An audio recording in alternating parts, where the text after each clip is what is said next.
Feliz Año Nuevo. Feliz Años. Feliz Año Nuevo. Talk about this upcoming fight, man. You know, this upcoming fight, you know, it's like any other fight, you know, it's a tough fight.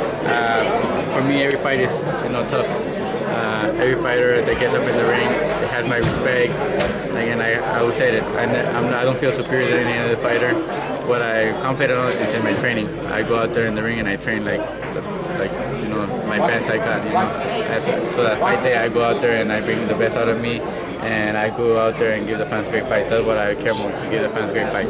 Not overlooking this fight you mentioned. You also mentioned you want to be the top featherweight. Yes. Tell us more about the 126 division. You mentioned Warrington. There's Russell. There's you. There's Valdez. There's even, you know, there's even the Frampton. Yeah, of course, yeah. Do you have a lot of options right now? There's a lot of options right at the table. You know, like I said, that's why I want to, you know, get past this fight, hopefully get the win, and I want to clear the division. I want to be the king in 126, and to do that, I have to beat Gary Russell, Oscar Valdez, Josh Warrington, that just beat Carl Frampton, so, you know, any of those fights. But if those fights don't happen, and you can't make them happen, I want to move to 130 and look for another title at 130. Realistically, I mean, I probably see you probably fighting either Russell or Warrington. Yeah, me too. That's why I think I already been told that I was gonna, if I get past this fight, I was gonna fight against, you know, any of those champions, Gary Russell or Warrington. I'm gonna get 3 fights this 2019. That's what I was told, and it was gonna be a unification. Has you and Gary Russell ever been in negotiations? I don't know. I've been asking for that fight. I said I won the fight, but I don't know if it's been negotiations or if there's been talks. But it's been I've been asking for that fight. I've been saying that I won that fight, and I'm pretty sure it's gonna happen in 2019. What was your impression of the Warrington-Frampton fight? I was surprised. You know, I was impressed. You know, with Warrington. I know he's a tough fighter. I know he's gonna come and give a great fight, but I didn't think he was gonna come and win. I didn't think he was gonna get the upset, but you know, he did. He came and surprised us all. You know, he showed us all wrong, and you know, that's what you have to do. Anything will happen. That's when it shows that anything will happen in boxing, and that's why you gotta be prepared all the time and be ready for whatever, you know, they bring you. So assuming you win, you want Gary. Your number one option will be Gary Russell. Yeah, I hope you guys will win. You know, like I said, Gary Russell gave me the amateurs, so I won the rematch. Ever since I've been wanting that rematch, and now in the pros it could happen, and to show that I'm the best at 126. Now you said you want to move up to 130. Yes. Speak about you've been in the ring with Abner Mares. Speak about him moving up to 130 and how you see Tank Davis versus Abner Mares. I think, you know, it's a great fight. You know, Mares has experience. He has the heart. He is a mixing fighter that comes forward throwing left punches. And the only difference and advantage I see right there is that Davis is a bigger guy.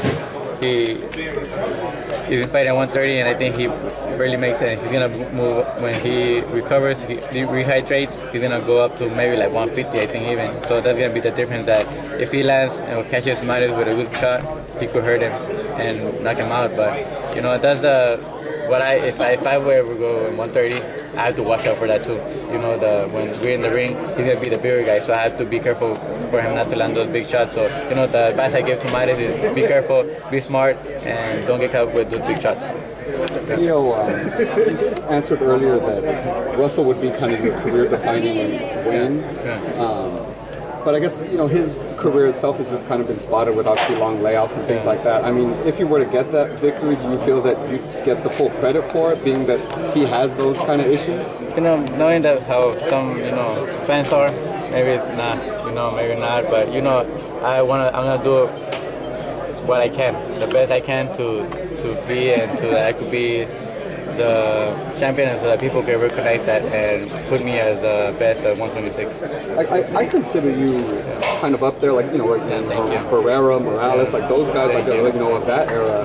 But I feel like you don't have that reputation like those guys had during their primes. You know what I mean? When it was like you know what I mean? Like it was like these guys have an aura of all that, and I feel like you deserve it though, because you are the ilk of that. I mean, what needs to happen for that to happen? I'm smiling so much. Yeah, I think so. Yeah, and it's like stop smiling, start being like the bad guy, and you know, maybe talk back, like, you know, there were trash talk between them and everything. So I think that's what need to maybe be the difference. But you know, I thank the people. I thank you guys for putting me up there and for thinking highly of me. You're not that guy though. You're like one of the nicest guy I've ever met. Like ever.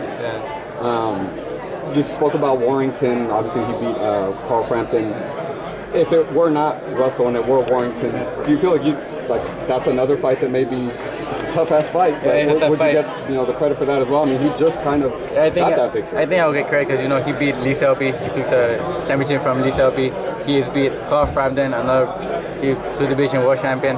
So I think they're putting Warrington right there up there. So I think if I beat Warrington, it's gonna be a big opportunity for me, and I think they're gonna now take that into consideration. Leo, it seems that right now all the talk, I mean, we kind of jumped ahead with all that. Yeah. You mentioned you want to stay focused. Yes. He mentioned he lost his brother, he said, or something like that. And the biggest upset in boxing, obviously, you had Buster Douglas, who lost his mother going into that fight, and he pulled the upset. Does that make him, dangerous?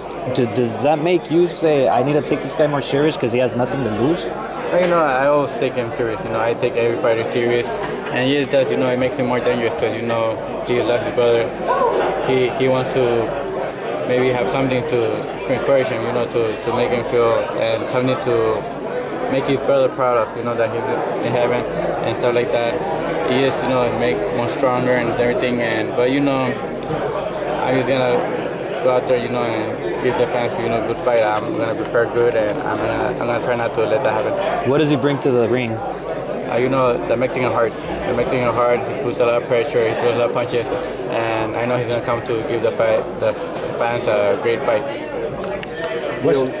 Looks like you're already at 126 pounds. Fred and I were talking about that earlier. I mean, do you see a move up anytime soon? Or are you fine making 126? No, I'm fine 126. I always, like I said, I always train hard. I'm always in the gym training hard.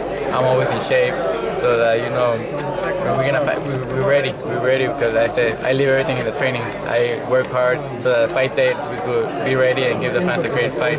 But I wanna unify. Like I said, I wanna unify. I wanna get this win.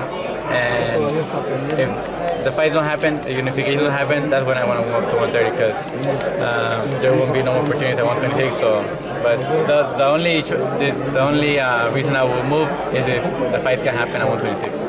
I was going to say, so maybe, after this fight, if it weren't Russell or Warrington or Valdez, like you said, then could that be the next step? Yeah, if those fights can happen, if I can unify, I'm going to talk to my team, my manager, tell them that I want to move to 130 and look for a title at 130. And speaking of Valdez, obviously there's promotional issues there, I would think. But is that fight big enough, or do you think, maybe you want that fight enough, he wants that fight enough, that it's a unification fight, that all those kind of obstacles can be overcome, and we can see that fight in 2019? Yeah, I think if we push it partly, and there could be all the promotional things they could come back, and I think that fight could happen.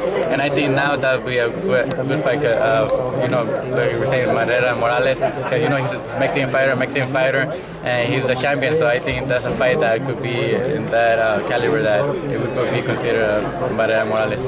Does your mouth kind of water at the idea that just because he's a fighter like yourself, he doesn't want to be the last one hit? Yeah, I know it does. All that, like. Yeah, because he's a fighter. He throws a lot of punches. He has good power. So getting that fight, beating him, is gonna move me to the top.